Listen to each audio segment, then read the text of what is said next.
টাকা পেলে একটি সিঙ্গারা, 10 টাকা পেলে লাল গোলাপের দোকান, খাতার ভাঁজে লুকোনো হিসেব, কত দূরে গুনে রাখা স্বপ্নধাম। আমরাই তো মিডল ক্লাস, ফুটপাতের শোকেসে মুখ, হিসেবে সব ভালোবাসা, তবু মনের ভেতর দুঃখ। রঙের সানগ্লাসে কেউ আমাদের চোখ খুঁজে পায় না, কেউ এসে কানে কানে বলে দেয় আমরা মিডল ক্লাস, আমরা মিডল ক্লাস। মানে এমন ভাবে কথা কইতাছস, মানে এর আগে তুই কত টাকা আমার দিছস, আমি সে টাকা দিতে পারিনি তোর ফেরত। ও কি জানতো যে তুমি ওর জন্য খাবার পাঠাবো আজকে? ও জানতো যে আমি লাঞ্চ পাঠাবো। তোমার সাথে আমি কোনো রিলেশনশিপে নাই। এখন আমি কার সাথে কি করি, কফি খাই না ঘুরি ফিরি গল্প করি, এটা তো তোমার কনসার্ন হওয়ার কথা না। কেন তোমার এমন মনে হলো যে তুমি অনেক স্বার্থপর? এই পুরো পরিবারে যত অশান্তির কারণ আমি। বোন ভাইয়ের জন্য চাইবে, সেটাই তো সবচেয়ে বড় কথা। কিন্তু বোন যখন চায় ভাই দূরে চলে যাক, দূরে যেয়ে ভালো থাকুক, তখন না সেই ভালো থাকাটার কোনো মূল্য থাকে না। তুই দূরে যাচ্ছিস তার মানে কি তুই আমার মন থেকে দূরে চলে যাচ্ছিস নাকি রে? আমি তো দূরে যেতেই চাচ্ছি না। আমাকে মা বলতেছে বিয়ে করে আমাকে ঘর জামাই চলে যেতে, তুই বলতেছ আমাকে দশের বাড়ি।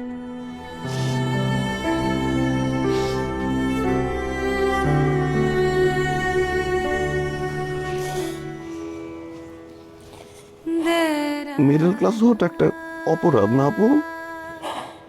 জানি না,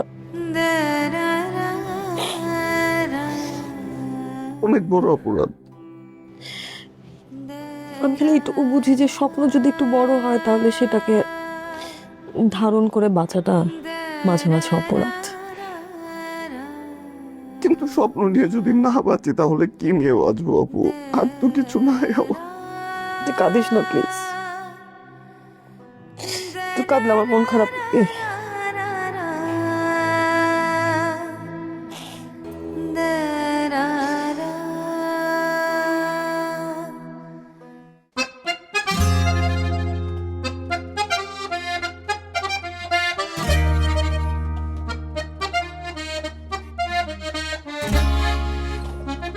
খুবই মজার রেস্টুরেন্টের খাবার তুলি। থ্যাংক ইউ, তুমি আমার এত সুন্দর একটা জায়গায় ট্রিট দিলা। তোমার ভালো লেগেছে ভাবি? অনেক। আমি আরেকদিন তোমাকে এখানে নিয়ে আসবো। আচ্ছা শোনো, তোমার একটা কথা বলি। তোমারে মানে তুমি তো সবসময় অনেক কিছুই করো অপুর জন্য, কিন্তু এবার তোমার একটা আইডিয়া দেই। তুমি কখনো ওরে রান্না কইরা খাওয়াইছো? মানে তোমরা তো এরকম রেস্টুরেন্টে সবসময় বসোই, রান্না বান্না কইরা ওর পছন্দের খাবার কখনো খাওয়াইছো? আমি ওপর জন্য কি না করি নাই, এত কিছু করলাম, আর সামান্য একটু রান্না করলেই ও খুশি হয়ে যাবে? তোমরা শহরের মেয়েরা জানো কিনা জানি না, তবে একটা কথা আছে, ছেলে মানুষের মনের রাস্তা হয় পেট দিয়া। মানে সে মজার মজার রান্না বান্না যদি তুমি তারা করে খাওয়াও তাহলে দেখবা তার মন তুমি পাইবা। ভাবি, ওপর জন্য আমি কি না করি নাই, সবকিছুই তো করছি, আর সামান্য একটু রান্না করলেও খুশি হয়ে যাবে। শুনো, আমি বুঝতেছি তোমার মনের অবস্থা, তুমি আসলে অপুর একটু বেশি পাত্তা দাও। এখন একটা কাজ করবা, অপু 10 বার ফোন করলে একবার ফোন ধরবা, ফোন ধরে আবার ঠিক মতো কথাও বলবা না, মানে বলবা কিন্তু বেশি বেশি না। তারপর দেখবা অপুর কেমন পরিবর্তন হয়। ভাবি, আমি তোমার সব কথা মানবো, কিন্তু এটা মানতে পারবো না। কারণ আমার কাছে মনে হয় যে যদি যোগাযোগই না থাকে তখন দূরত্ব বাড়ে, আর দূরত্ব বাড়লে তখন সম্পর্কে আরেকটা বাধা সৃষ্টি হয়। আর এমনি তো অপু নিজ থেকে আমার সাথে খুব একটা যোগাযোগ করে না, আমিও যদি ওর সাথে যোগাযোগ না করি তখন আমাকে ফোনও দিবে না, দেখাও করবে না। তুমি তো অনেক কিছুই করলা, এবার না হয় আমার কথা মতো এইগুলো ট্রাই করে দেখো। আর শুনো, একটু রান্না বান্না কইরা ওর মনটা পাওয়ার চেষ্টা করো। কি রান্না করবো ভাবি? আমি তো রান্নাও পারি না।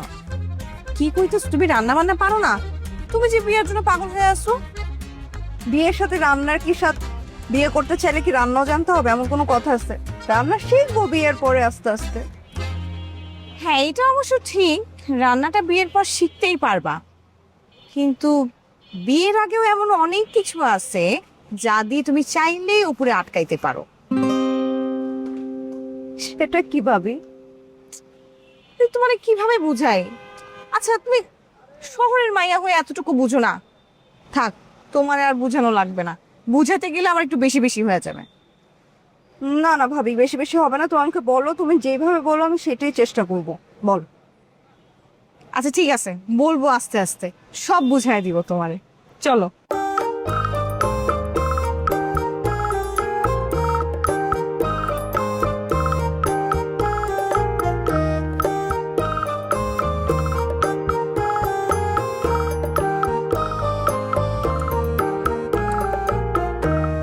চাচি অসাধারণ, মানে অনেকদিন পরে মাছ খেয়ে মনে হইতে যে মাছই খাইছি। আর শহরে কি যে খাই কিছুই বোঝা যায় না। আর আপনার হাতের রান্নাও চমৎকার। আরে টাটকা মাছ কই পাইবা? ঢাকা এসব পাইবা? নাও আরেকটা মাছ নাও। না না না না না না না আচ্ছা মাছের মাথাটা নাও। কাকি একদমই না কাকা, কাকি আমি 2 পিস খাইছি, আপনি এটা ওরে দেন। মাছের মাথা ওকে দেন। আমি শখ করে দিছি। না না আফসানাকে দেন, ওর খাওয়া দরকার আছে। তারপর বিয়ে শাদী হইলে কি জামাই বাড়িতে গিয়ে কি খাবে না খাবে, আর ওর পড়াশোনা করতেছে, ওর দরকার। না ভাই, না না তুমি খাও, কথা বলবা না। আপনি আমাদের বাসায় মেহমান, আপনি আগে খাবেন। কিসের মেহমান? ভাই বোন কখনো মেহমান হয় না। আপনারা তো আসেনই না, এই তো আশা। যখন রেগুলার আসবেন তখন মেহমানের হিসাব বাদ, আপনার থেকে আমি নিয়ে খেয়ে। দেখছেন কাকা কথা কি বলছে। আর আমি তো আছি ওর নিয়ে টেনশনে। ও ঢাকায় যায় কেমনে কি করবে, কেমনে থাকবে আমি তো জানি না। দেখো ওই এক মুরগি দিয়া ওর খানা শেষ। আমি গিয়ে ভাইয়ের বাসায় থাকবো, তোমাদের থেকে ভাই আরো বেশি যত্ন করবে আমার, করবেন না ভাইয়া? আমি যত্ন কি, তোমার ভাবি যত্ন করবে, পুরা বাসাই তোমার যত্ন করবে। আর নিশি আছে না, নিশিয়ারও তো ইয়ার মেয়ে, তাই না? ও আইস দিবে, নিশিও পড়াশোনা করতেছে, নিশিওকে হেল্প করবে, আর আমরা পুরো পরিবার ওকে হেল্প করবো। আমাদের বোন না? ভাই বোনের মধ্যে দেখা সাক্ষাৎ না হইলে কি মিল মহব্বত বাড়ে? এই যে তোমরা দুইজন, আমি পরিচয় করা না দিলে তোমরা কেউ কাউরে চিন্তা? একদম। রাস্তায় দেখা হইলে কেউ কাউরে চিনতে পারতা? এই যে নুসরাত, অপু, ও চিনবো করে, ওরা ও চিনবো না। এই সমস্ত কিছুর জন্য দায়ী হইতেছে ভাইজান, তোমার বাপ। কি বলতেছো না বলতেছো, এসব কথা এখন রাখো তো। ভাইজানের একা দোষ না, তোমারও দোষ আছে। আর ছেলেটা খেতে বসছে, এখন এসব কথা বলার দরকার আছে? তুমি খাও তো। না কাকে খাচ্ছি, আসলে কাকা আসলে ঠিকই বলছে।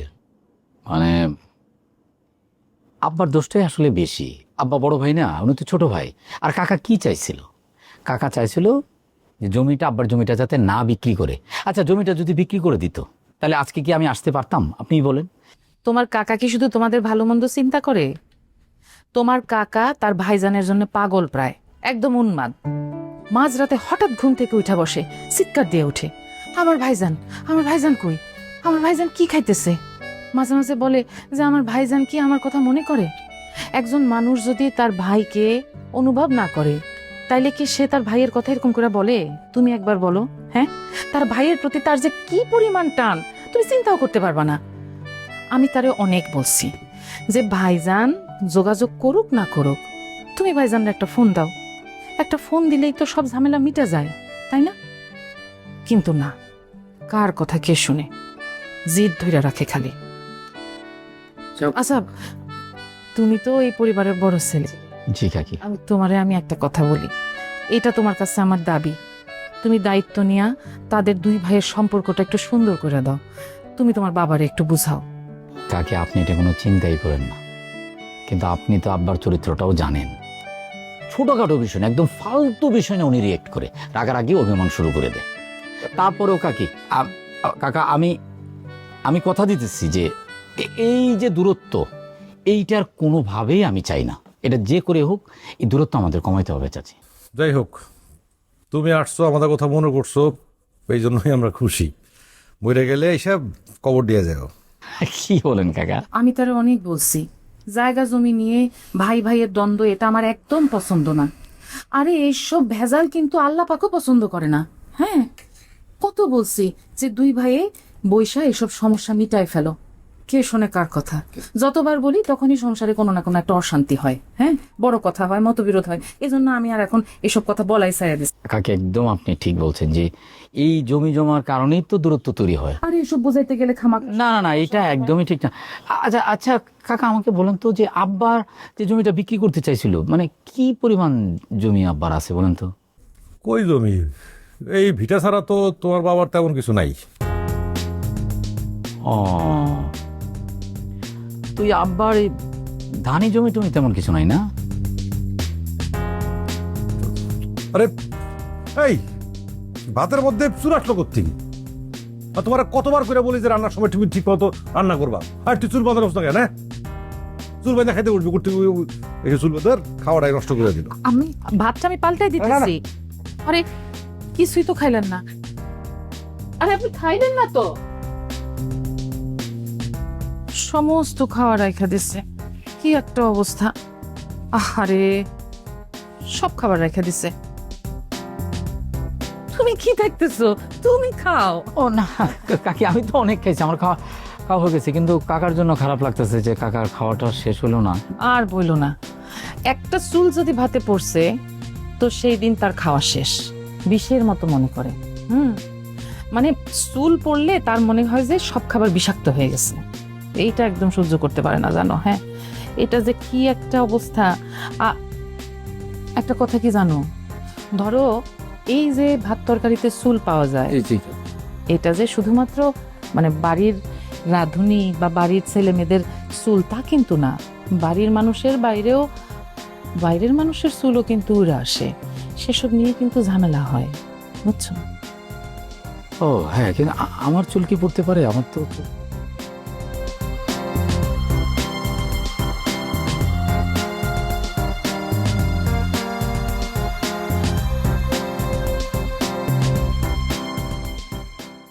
আপনি কি আমাকে থ্রেট করতেছেন?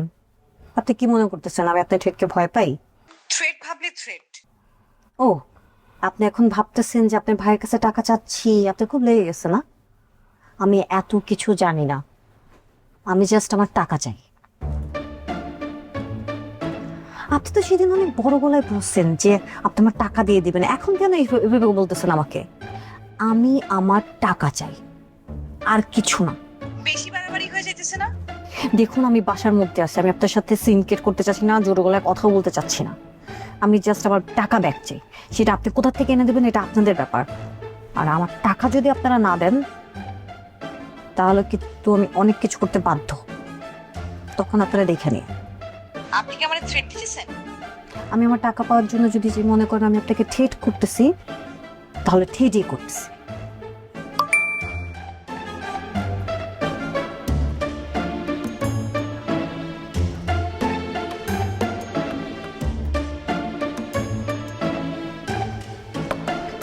হ্যালো, এই কি আসবো? আমি চিনি না। নার্গিস, এই নার্গিস, এই কোথায় কোথায় তুই? এই চুপ। কি হয়েছে? চুপ। কি হয়েছে আপা? হ্যাঁ, কি হয়েছে মানে? আরে বসো না, বসে কথা। না, কিসের বসি? হ্যাঁ, বসার মতো হইলে তো আর এগুলা করতি না। কি হয়েছে কি আপা? হয়েছে কি? হ্যাঁ, কি হয়েছে কি? তোর ছেলের কি আমি ঘর জামাই নিয়ে যেতে চাইছি, নাকি আমার মেয়ের জন্য নিতে চাইছি? হ্যাঁ, কি নাটক এগুলা? হ্যাঁ, কি নাটক? আপা একটু ঠান্ডা হও, একটু বসো। না, বসাবসি কিচ্ছু নাই, বসাবসির মতো কোনো অবস্থা রাখোস নাই। আপা একটু আস্তে কথা বলো না। কেন আস্তে কথা বলবো কেন? আমি কি? হ্যাঁ, কেন আস্তে কথা বলতে হবে তোর সাথে? খুব অহংকার হয়েছে না? হ্যাঁ, এত কিসের অহংকার? হ্যাঁ, এত কিসের অহংকার? হ্যাঁ, খুব আত্মসম্মান। হ্যাঁ, ছেলেকে দিবি আমাকে এই যে ঘর জামাই, এটা তো খুব মানে সম্মানে খুব বাধে লাগে না? কই সেই দিনের কথা মনে করে দেখ তো, ওই দিন তো কোনো আত্মসম্মান ছিল না। বছরের পর বছর, যুগের পর যুগ আমি যে 30,000 করে টাকা দিয়ে যাচ্ছি, নিচ্ছি ছাদ পেতে, কই ওই সময়টা তো আত্মসম্মানে লাগে নাই? হ্যাঁ, এখন আজ চুপ চুপ। মা একটু শান্ত হোক। আপা একটু ঠান্ডা হও, একটু আস্তে কথা বলো।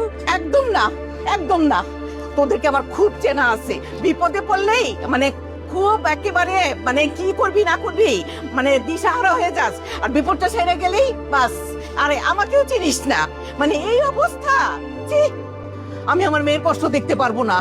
আমি কোন অবস্থাতে আমার কষ্ট তোমার দেখতে হবে না মা, চলো চলো এখান। মনে রাখিস এগুলা। আপনি শান্ত হন, আপনি একটু বসেন। থামো বৌমা, আমাকে একা থাকতে দাও। পানি এনে দিন। তুমি যাও বৌমা, আমাকে একটু একা থাকতে দাও।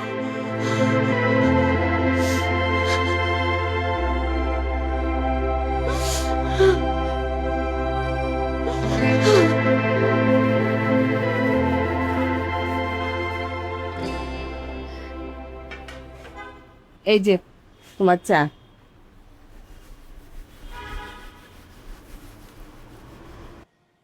কি ব্যাপার, অনেকক্ষণ ধরে দেখছি চুপ করে আছো।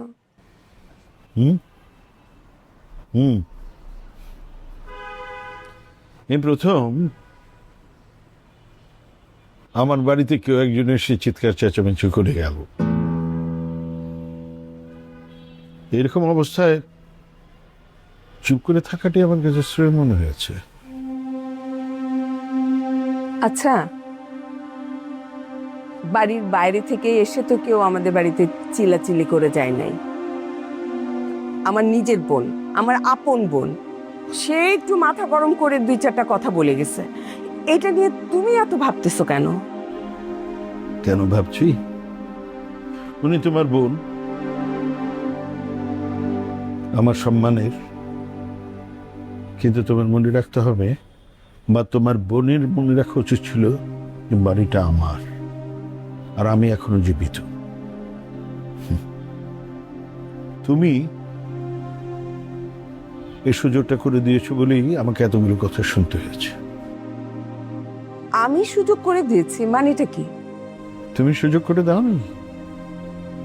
এই যে মাসে মাসে তুমি তোমার বোনের কাছ থেকে 30,000 টাকা নিয়ে আসতে, কি প্রয়োজনে নিয়ে আসতে, কেন নিয়ে আসতে, একবারও কি আমাকে বলেছো? যে টাকাটা নিয়ে আসছি সেটা আমি আমার প্রয়োজনে ইউজ করিনি, সংসারের প্রয়োজনে ইউজ করেছি। প্রত্যেকটা টাকা প্রয়োজন হয়েছে বলে আমি নিয়ে আসছি, আর সংসারই খরচ করেছি। তোমাকে বলিনি, সেটা হচ্ছে যে তোমাকে জানালে তুমি পছন্দ করতে না, আর টাকাটা আনতেও দিতে না, সেই জন্যই তোমাকে বলিনি। এখন যে আমি জানলাম, এখন কি আমার রাগ করাটা স্বাভাবিক না? আর আমার সংসারের প্রয়োজনে তুমি টাকা নিয়ে এসেছো, সেটা আমি জানি না। এটা কি ঠিক হয়েছে? আমি কি মরে গেছি? আরে ব্যাপারটা তুমি এত সিরিয়াসলি কেন নিচ্ছ আমি বুঝতে পারছি না। বোনের টাকা, বোনের টাকা, কিসের বোনের টাকা? আমার বাপের বাড়িতে আমার কোনো হক নেই? আমি তাদের কাছ থেকে কিচ্ছু আনিনি, এটা আমার হকের টাকা, সেই জন্যই আমি নিয়েছি। এতে হয়তো আমার কোনো সমস্যা হতো না, কিন্তু আমার সমস্যা হয়েছে বিষয়টা আমি জানি না। আমার বাড়িতে এসে একজন আমার মুখের উপরে বড় বড় কথা বলে যাবে, এটা আমি মেনে নিতে পারি না। এটা আমার একটা সমস্যা। আম্মা, বাসায় যে অবস্থা, মনে হয় না আপনি তো রান্নাঘরে যাবেন, কিন্তু খালার এরকম কাজের জন্য তো আমরা না খেয়ে বসে থাকতে পারি না। আমি ভাবলাম যে তাহলে আমি রান্নাঘরে গিয়ে রান্না করি, কিন্তু কি রান্না করব? যখন ভেবেই নিয়েছো যে তুমি রান্না করবা, তাহলে কি রান্না করবে সেটাও ভেবে নাও। না, একবার তো ভাবছিলাম আমি আমার মতো করে রান্না করব, কিন্তু পরে আবার আরেকটা চিন্তা মাথার মধ্যে ঘুরপাক খাইতেছে। কি ঘুরপাক খাচ্ছে তোমার মাথায় শুনে একটু? না, আমি ভাবতেছিলাম যে আম্মা, আপনি যদি প্রতি মাসে খালাম্মা থেকে টাকা নিয়েই থাকেন, তাহলে বেশি টাকার জন্য আমার হাজবেন্ডের এত প্রেশার দেওয়ার কি আছে? তোমা, তোমার হাজবেন্ড কিন্তু আমার ছেলে, তারপরে বলছি তোমার হাজবেন্ডকে আমরা কখনোই টাকার জন্য প্রেশারাইজ করি না, কখনো না। এই কথা যদি অপুর কানে যায়, তাহলে আগামী 5 বছরেও তোমাদের বিয়ে হবে না। আমি এখন কি করব? তুমি আমার সামনে বসা আর লতিফ আমার কইছে তোমার নিয়ে নাকি হাসপাতালে। এই টাকা পয়সার জন্যই এতদিন পর তার চাচার কথা মনে পড়ছে। কাকা এখনো ঘুমান নাই? না, আমি তো ঘুমাইছি। 2 দিন পর তো তুই আমার মাইরা ফালায় তারপরে মানুষের কাছে টাকা চাবি, কবি যে জরি মরে গেছে, এখন টাকা দাও, জানাজা করতে পারতেছি না।